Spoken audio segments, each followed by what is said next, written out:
Welcome back. Final segment. Let's get final comments from all our participants, starting with you, Tarun Vijay of the BJP.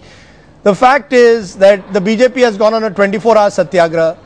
Anna Hazare is going on a fast on June 8th. What happens after that? Parliament session will come in monsoon. Do you believe an anti-corruption bill will actually come in? Do you believe that the opposition will launch a sustained campaign on this entire issue? Or will this campaign be allowed to be hijacked by the likes of Ramdev and Anna Hazare? Because politicians are incapable of taking on, of genuinely being seen as credible fighters against corruption.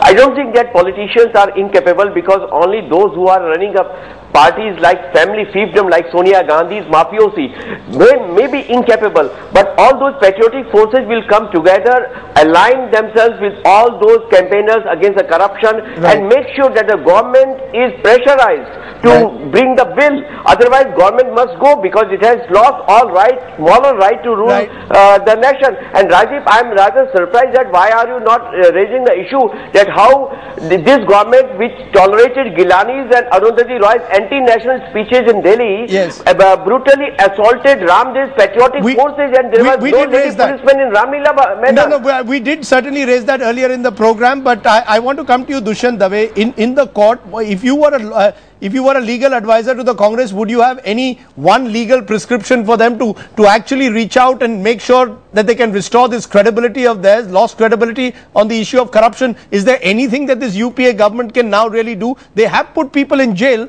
but they need to obviously do much more.